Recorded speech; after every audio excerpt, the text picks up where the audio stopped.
2026 சட்டமன்ற தேர்தலில் தமிழ்நாட்டில் தேசிய ஜனநாயக கூட்டணி ஆட்சி அமைக்கும். அதில் பாஜக அங்கம் வகிக்கும். உள்துறை அமைச்சர் அமித்ஷா மீண்டும் திட்டவட்டம். பணியிட மாறுதலுக்கு விண்ணப்பித்த தொடக்க கல்வி ஆசிரியர்களுக்கு ஜூலை 2 முதல் கலந்தாய்வு. 30,000 ஆசிரியர்களின் விண்ணப்பங்கள் பரிசீலனை. பொறியியல் மாணவர் சேர்க்கைக்கான தரவரிசை பட்டியல் இன்று வெளியீடு. கலந்தாய்வு தொடங்கும் நாள் விரைவில் அறிவிக்கப்பட வாய்ப்பு. செல்போன் அழைப்பில் இன்று முதல் தினமும் 2 முறை மட்டுமே சைபர் கிரைம் விழிப்புணர்வு காலர் டியூன் ஒலிக்கும். தொந்தரவாக உள்ளதாக பொதுமக்கள் புகார் கூறியதை அடுத்து மாற்றம். சுங்கச்சாவடிகளில் 2 வீலர்களுக்கும் சுங்கவரி வசூலிக்கப்படும் என வெளியான தகவலுக்கு மறுப்பு. புதிய திட்டம் எதுவும் இல்லை என தேசிய நெடுஞ்சாலை ஆணையம் விளக்கம். அண்ணா பெயரையே பாஜகவிடம் அதிமுக அடமானம் வைத்துவிட்டதென முதலமைச்சர் மு.க. ஸ்டாலின் பேச்சு. கொடியிலும் குருதியிலும் குடியிருக்கும் அண்ணாவை விட்டுக் கொடுக்க மாட்டோம் என அதிமுக பொதுச் செயலாளர் எடப்பாடி பழனிசாமி பதில். சர்வதேச விண்வெளி நிலையத்திற்கு சென்ற முதல் இந்தியர் என்ற சாதனை படைத்தார் விமானப்படை குரூப் கேப்டன் சுபான்ஷு சுக்லா. 14 நாட்கள் தங்கியிருந்த 60 ஆய்வுகளில் ஈடுபட உள்ள ஆக்சியம் 4 குழுவினர்.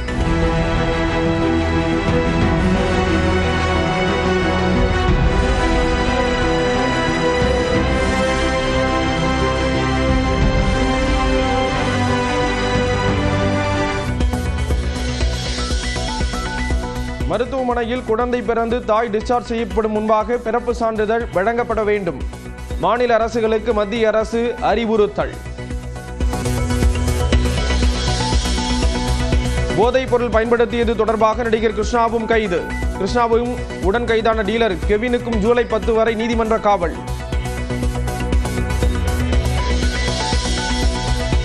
டெஸ்ட் கிரிக்கெட் போட்டிகளிலும் ஒரு ஓவர் முடித்து அடுத்த ஓவர் வீசுவதற்கு 60 நொடிகள் மட்டுமே இடைவெளி. பந்தின் மீது உமிழ்நீர் பயன்படுத்தியது கண்டறியப்பட்டால் 5 ரன்கள் பெனால்டியாக வழங்கப்படும் என்றும் புதிய விதிகளை வெளியிட்டது ICC.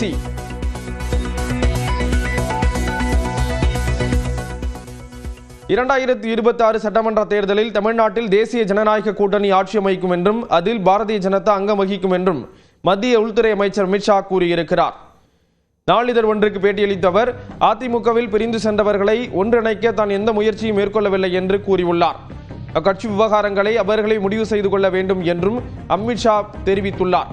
இந்நிலையில் எதிர்வரும் சட்டமன்ற தேர்தலில் தேசிய ஜனநாயக கூட்டணி நிச்சயம் ஆட்சி அமைக்கும் என்றும் அதில் பாரதிய ஜனதா கட்சியின் பங்கு இருக்கும் என்றும் அமித்ஷா சுட்டிக்காட்டியுள்ளார்.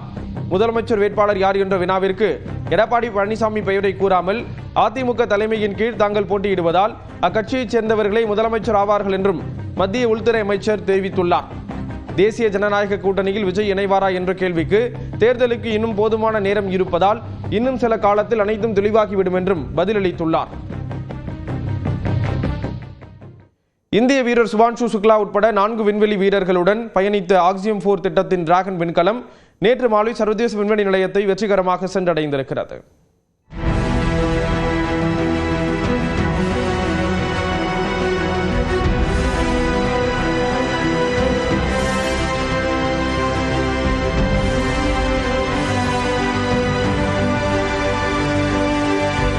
சர்வதேச விண்வெளி நிலையத்திற்குள் இந்தியர் ஒருவர் முதல் முறையாக அடியெடுத்து வைத்த நிகழ்ச்சியான தருணம்தான் இது. அமெரிக்காவின் புளோரிடாவில் உள்ள கெனடி விண்வெளி மையத்தில் இருந்து ஸ்பேஸ் நிறுவனத்தின் ஃபால்கன் 9 ராக்கெட் மூலம் டிராகன் விண்கலம் இந்திய நேரப்படி புதன்கிழமை மதியம் 12 மணி அளவில் விண்ணில் செலுத்தப்பட்டது. இந்த விண்கலத்தில் இந்தியாவின் சுபான்ஷு சுக்லா, அமெரிக்காவைச் சேர்ந்த mission commander Peggy Whitson, Poland நாட்டைச் சேர்ந்த ஸ்லாவோஸ், ஹங்கேரி நாட்டைச் சேர்ந்த திபோர் கபு ஆகியோர் பயணம் செய்தனர். சரியாக 28 மணி நேர பயணத்திற்கு பின்னர் சுமார் 400 மீட்டர் உயரத்தில் புவியின் சுற்றுவட்ட பாதையில் உள்ள சர்வதேச விண்வெளி நிலையத்தை டிராகன் விண்கலம் நேற்று மாலை 4:01 மணி அளவில் சென்றடைந்தது.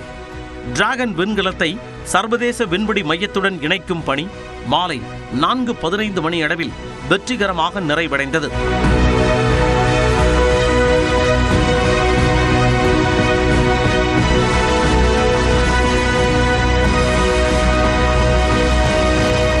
தொடர்ந்து டிராகன் விண்கலத்தில் இருந்து சுபான்ஷு சுக்லா உள்ளிட்ட 4 பேர் கொண்ட குழுவினர் சர்வதேச விண்வெளி ஆய்வு மையத்திற்குள் நுழைந்தனர்.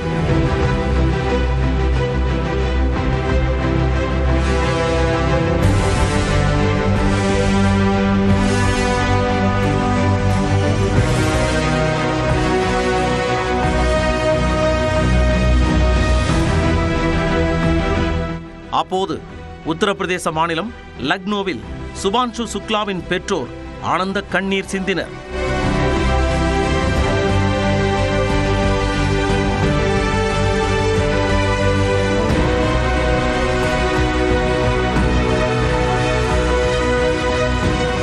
சர்வதேச விண்வெளி நிலையத்தில் சுக்லா உள்ளிட்டோர் நுழைந்ததும் அங்கு ஏற்கனவே ஆய்வு மேற்கொண்டு வரும் 7 பேர் கட்டி அணைத்து வெல்கம் ட்ரிங்க்ஸ் தந்து வரவேற்றனர்.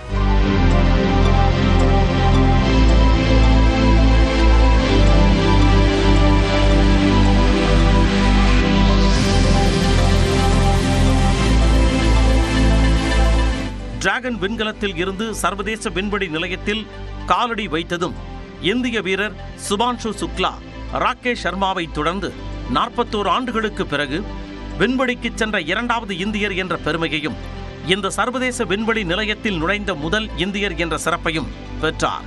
சுக்லா விண்வெளி வீரர் எண் 634 என்று அழைக்கப்படுகிறார். பூமியில் இருந்து விண்வெளி நோக்கிய பயணம் அருமையாக இருந்ததாகவும் விண்வெளி மையத்தில் ஆய்வில் ஈடுபட ஆர்வமாக உள்ளதாகவும் சுபான்ஷு சுக்லா தெரிவித்தார்.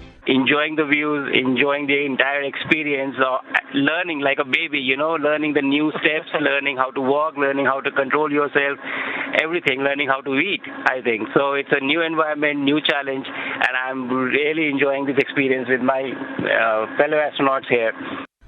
இந்த குழுவினர் புவியீர்ப்பு விசை இல்லாத விண்வெளி சூழலில் பச்சை பயிறு, வெந்தயம் ஆகிய விதைகளை முளைக்கச் செய்வதுடன் மனித உடல் தசையில் செயல்பாடு உட்பட சுமார் 60 பரிசோதனைகளை மேற்கொள்ள உள்ளனர்.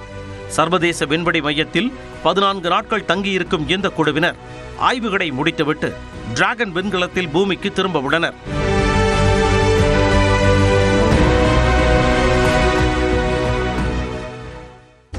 மதுரை ஆதீனம் மீது 4 பிரிவுகளின் கீழ் காவல்துறை வழக்கு பதிவு செய்துள்ளது. மதுரை ஆதீனம் மீது வழக்கு பாய்ந்ததன் பின்னணி என்ன பார்க்கலாம் இந்த செய்தி தொகுப்பில். கொலை செய்ய சதி பண்ணி விட்டார்கள். தர்மியாதீனம் தான் அவருடைய ஆசை தான் நீ காப்பாற்றுச்சு.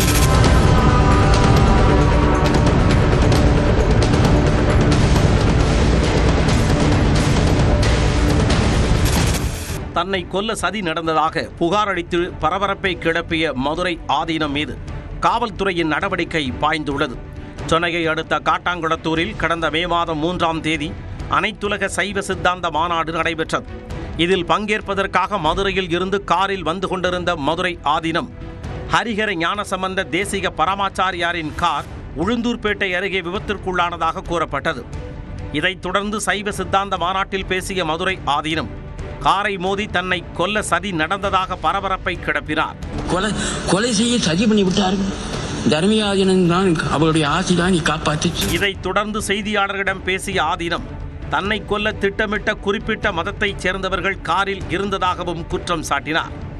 இந்த விவகாரம் பூதாகரமான நிலையில் ஆதீனத்தின் குற்றச்சாட்டு தவறானது என விளக்கம் அளித்த கள்ளக்குறிச்சி மாவட்ட காவல்துறை விபத்து தொடர்பான சிசிடிவி ஆதாரத்தையும் வெளியிட்டது.